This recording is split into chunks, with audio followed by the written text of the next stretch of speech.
नौतल और मैं हूं आपके साथ सपना सिंह। लोकसभा चुनाव में सभी पार्टियां ताबड़तोड़ प्रचार में जुटी हुई हैं। इसी को लेकर हमारे संवाददाता ने लोगों से खास बातचीत की है। लोग क्या कुछ मुद्दे हैं अभी जानने के लिए निकले हैं। मोदी जी कह रहे हैं अब की बार 400 पार हरे समुद्र के पार यार एकदम 100% रोजगार मिला है। खून होना चाहिए, खून में गद्दारी होनी चाहिए, गरीबों को लूटने की निष्ठा होनी चाहिए। आपको रोजगार भरपूर है। आप गड्ढा नहीं भर पा रहे हैं तो देश को आप कहाँ लेके जाओगे? युवा एकदम कटोरा लेके मंदिर के किनारे बैठा हुआ। साल कार्यकाल बीजेपी का सफल। आप किन मुद्दों पे आओगे? आप तो मुद्दों पे चुनाव लड़ते हो, मुद्दों पे नहीं, मुद्दों पे बात करेंगे ये लोग। तो क्या ऐसे में ये सत्ता में लौट सकते हैं? रुझान क्या है? अब की समुद्र के पार। आज हमारी मौजूदगी शर्मा टी स्टॉल पे है। भाजपा के 10 साल के कार्यकाल को हम ही जानने के निकले हैं कि क्या कुछ उन्होंने काम किया है और लोग क्या कुछ मुद्दे हैं हम ही जानने के निकले हैं। क्या नाम है भाई साहब का? लोलारा कुपा दिया है। आपने क्या कुछ मुद्दे हैं? मुद्दे तो बहुत है। बताइए कुछ मुद्दे। मुद्दा हम बताएं? नरेंद्र मोदी नहीं बता रहे। पिछला चुनाव इन्होंने जब 2014 का चुनाव लड़ा था, इन्होंने कहा था आशा और विश्वास। तो आशा भी गया, विश्वास भी गया, निराश चला है। और निराश पे आ गया एक शब्द उनका, गारंटी। ये नहीं समझ में आ रहा है कि डीएम प्राइवेट रखे जाएंगे उसकी गारंटी, एसडीएम प्राइवेट रखे जाएंगे इसकी गारंटी, या ठेके पर रखे जाएंगे इसकी गारंटी, या पुलिस विभाग में जैसे अग्निवीर हो गया अब डंडावीर रखे जाएंगे इसकी गारंटी, या देश बेचने की गारंटी। अच्छा, मोदी जी कहते हैं सबका साथ, सबका विकास, सबका विश्वास। तो मैं तो यही कहा ना, 2014 का जब ये चुनाव लड़े थे तो इन्होंने कहा था, देखिए हमारे ये इंडिया, मैं इंडिया इसलिए कह रहा हूँ कि मैं गठबंधन की बात कर रहा हूँ। अब वो दूसरा शब्द बोलने लगे। कौन? नरेंद्र मोदी। पहले तो इंडिया ही कहते थे, अब इंडिया का नाम नहीं ले रहे। अब मेरा सवाल ये है कि पहला चुनाव जब ये लड़े थे 2014 में, तो इन्होंने कहा था आशा और विश्वास। आशा कहाँ रहा, विश्वास कहाँ रहा? आप हमसे बात कर रहे हो बेटा, मैं बनारस का ही हूँ, अब तो कट के नया जिला भदोही हो गया। मैं आपसे एक ही आपके तरफ चल रहा हूँ। बनारस में आज भी गड्ढा है, बनारस में आज भी गड्ढा है। और भारत में एक गृह मंत्री है, उसको वो गैड़ा है, वो सीधे कह रहा है कि अभी 2 बार और मौका दीजिए तब गड्ढा मुक्त हो जाएगा। मोदी जी कह रहे थे अब की बार 400। मोदी 400 पार हरे समुद्र के पार, ऐसा समुद्र के पार जाएगा, समुद्र के पार जाएगा कि इसका पता नहीं लगेगा। बनारस में इन्होंने कहा था मैं जापान की राजधानी बनाऊंगा। उसका क्या नाम था, जरा हमको बताइए आप। क्या? अरे टेटो बने, चाहे सोटो बने, चाहे लोटो बने, कुछ नहीं बना। अरे रुको यार, काहे भाग रहे हो? लूटो बना कि सूटो बना, झूठो बना, क्या बना? कुछ बना? ये झूठे हैं। भारत में बनिया, पहले पुराने जमाने में कहा जाता था कि बनिया एक ऐसी पार्टी है कि जिधर तराजू रखती है उधर 5 ग्राम और चढ़ जाता है। तो ये बनिया की पार्टी है। और वाकई में ऐसी बनियाउटी हिसाब लगाया, ऐसी बनियाउटी हिसाब लगाया कि डीरेका को बरेका बना दिया। जहाँ जाके ठहरा वहीं को बरेका बना दिया। अच्छा, रुझान क्या है इस बार? रुझान कह तो रहा हूँ, इनका रुझान चाहे जो हो, पूरे देश का रुझान है अब की समुद्र के पार। क्या कहेंगे? देखिए मुद्दा जो है स्वास्थ्य शिक्षा का है। आप ये बताइए, हम लोग जो खा रहे हैं सबसे शुद्धता हमको चाहिए। 527 खाद्य पदार्थ में एथिलीन ऑक्साइड पाया गया है, जो कीटनाशक होता है जिससे कैंसर पाए जाते हैं। MDH मसाला, एवरेस्ट मसाला में। तो गवर्नमेंट क्यों नहीं इस पर ध्यान दे रही है? शुद्ध खाना नहीं दे पा रही है। आप बताइए, सिंगापुर और हांगकांग ने बैन कर दिया, पूरा 27 टन का खेप वापस कर दिया। आज वही हम मसाले खा रहे हैं। 527 खाद्य मसाले में एथिलीन ऑक्साइड है, कीटनाशक जो कैंसर पैदा करता है। दूसरी बात, आज हमारे शिक्षा में जो हमारा 400 गुना इन्होंने बढ़ा दिया शिक्षा का। जो हमारा बीएड 500 में होता था वो 15,000 में हो रहा है, और जो बीए 900 में होता था वो 4,000 में हो रहा है। तो पैसे बहुत बढ़ा दिए हैं, और हमारे बच्चे जो है 3 करोड़ निकलते हैं एजुकेशन जो इनका है मिनिस्ट्री, और 24 लाख ही सिर्फ हमारे पास पद है MBBS, बीटेक, इंजीनियरिंग और यूनिवर्सिटी के। तो 2 करोड़ 70 लाख बच्चे कहाँ जाएंगे? पहली बात आप बताइए, 105 करोड़ लोगों के पास टीवी, AC और कूलर नहीं है। 105 करोड़ देशवासियों के पास कूलर और AC नहीं है। 42 करोड़ लोगों के पास टीवी और कुकर नहीं है, प्रेशर कुकर तक नहीं है। कह रहे हैं कि सबका विकास हो रहा है, वही किस तरीके से हो रहा है मोदी जी? आप बताइए, जब 42 करोड़ लोगों के पास प्रेशर कुकर नहीं है तो देश किस गड्ढे में जा रहा है? के शेप रिकवरी हो रही है, अमीर और अमीर हो रहा है, क्योंकि 5 ट्रिलियन हो रहा है। कुछ 40 करोड़ लोगों को फायदा मिल रहा है, उसकी आय बढ़ रही है, और गरीबों की आय घट रही है। यूपीए सरकार में 125% मजदूर की आय बढ़ी थी, आज वो 30% है।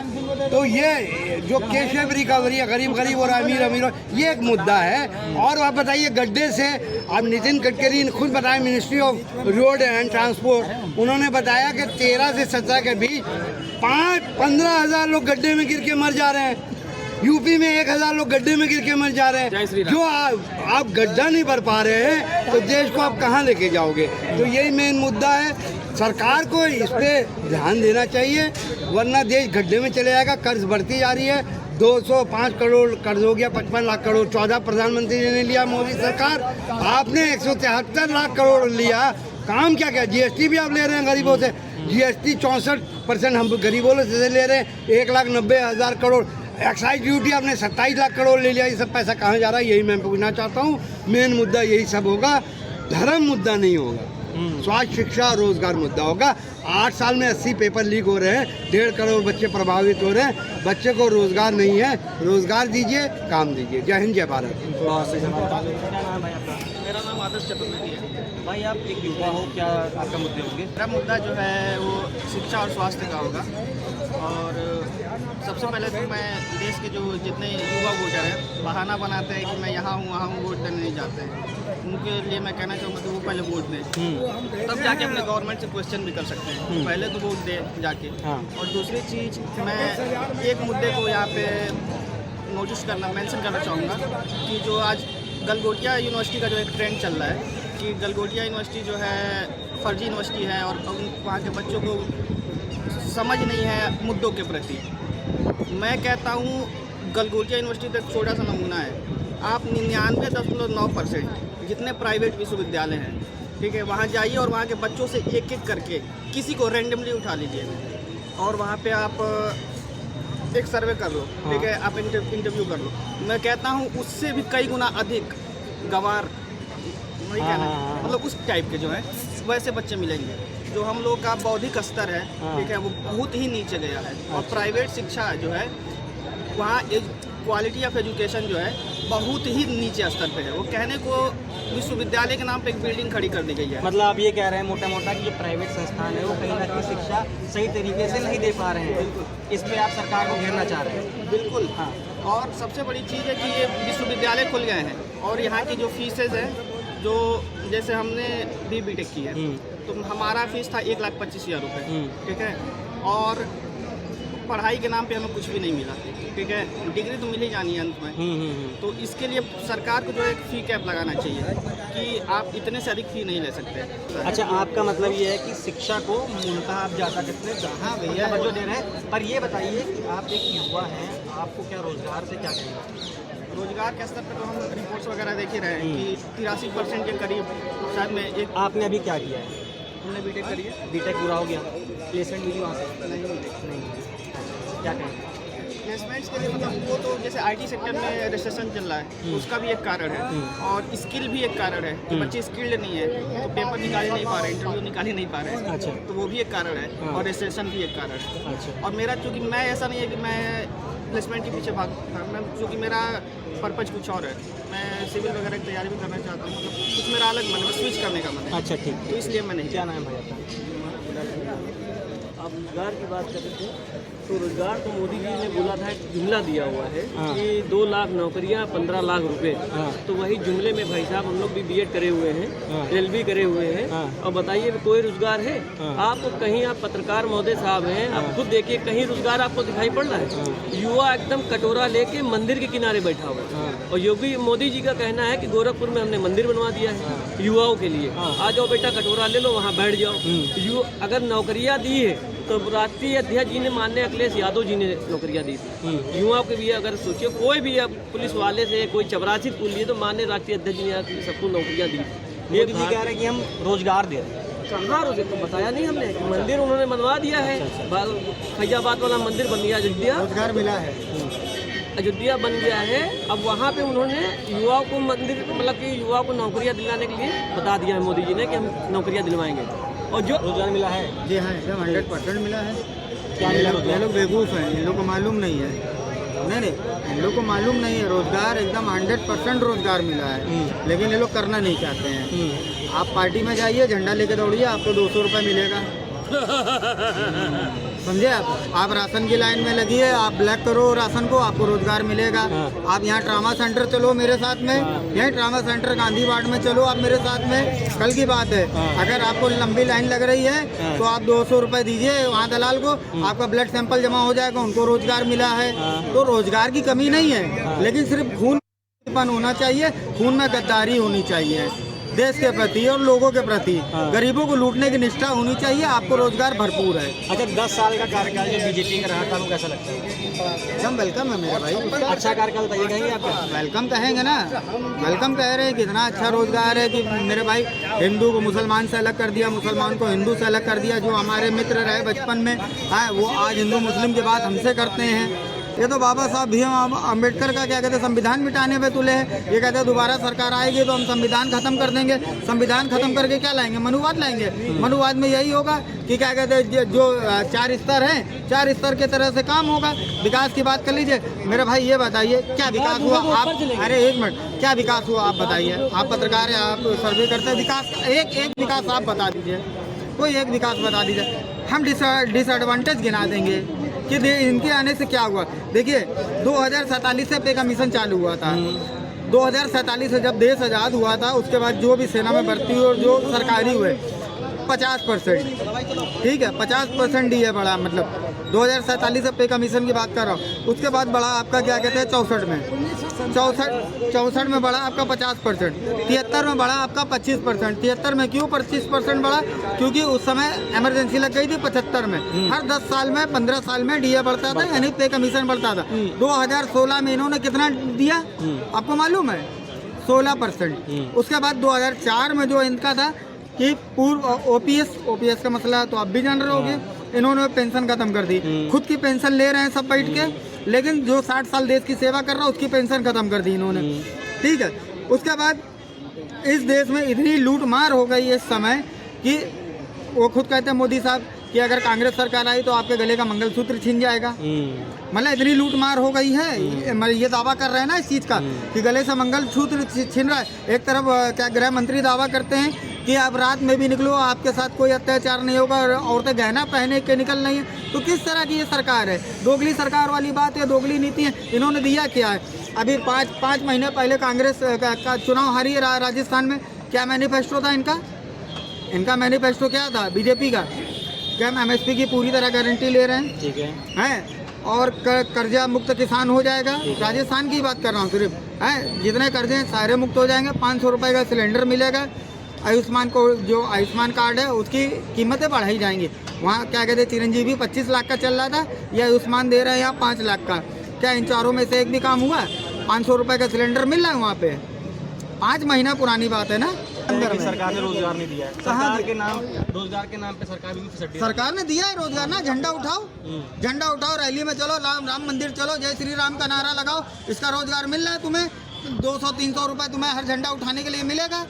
तो ये सरकार है सिर्फ राम के नाम पे वोट मांगती भी आई है, काम के नाम पे वोट मांगे तो बताए भी।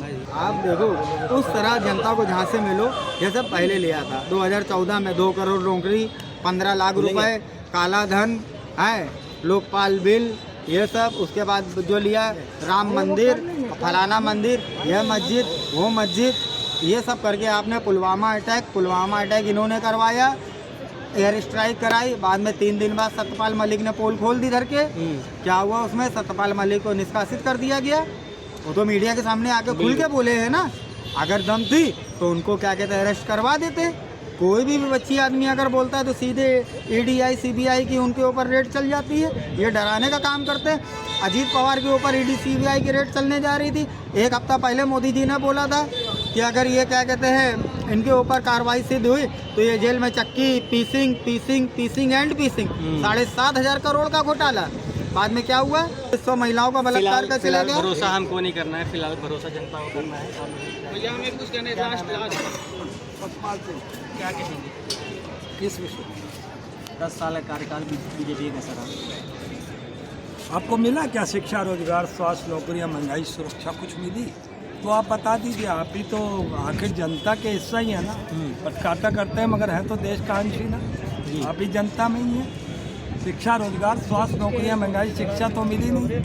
सिर्फ मिला कि इसको इससे बांट दो, इसको उससे लड़ा दो, इसको इससे कर दो। यही तो किया। आप किन मुद्दों पे आओगे? आप तो मुद्दों पे चुनाव लड़ते हो कि कांग्रेस ने 70 साल से किया क्या? 70 साल तो कांग्रेस थी नहीं, और जितनी भी सत्ता में रही उसने जो भी कुछ बनाया आपने पिछले 10 साल में सब कुछ बेच दिया। अगर कांग्रेस ने कुछ किया नहीं था तो आप 10 साल से बेच क्या रहे थे? आप 10 साल से बेच क्या रहे थे? आपको ये समझना पड़ेगा। आप इल्ज़ाम लगा रहे हो, आप मुर्दों पर राजनीति करते हो, आप फौजियों पर राजनीति करते हो। अब तो इतनी बेशर्मी हो गई, आप मंगलसूत्र पे पहुंच गए। फिर आपने कह दिया कि बच्चों के स्कूल में अटैक हो जाएगा, आतंकी संगठन का ईमेल मिला है। एक ईमेल पहले भी एक ईमेल पहले भी मिला था बाबा योगीनाथ और राम मंदिर और एक और व्यक्ति के ऊपर कि इनको तीनों को उड़ा देंगे। दो जो पकड़े गए थे वो दोनों हिंदू निकले और हिंदू संगठन से जुड़े हुए निकले। नाम पहले मुसलमान ही आ रहा था, बाद में वो हिंदू हो गए। तो कहने का मतलब ये है कि ये इनके एजेंडे में है। अच्छा, एक अभी वोट दिया बाद में जो सपा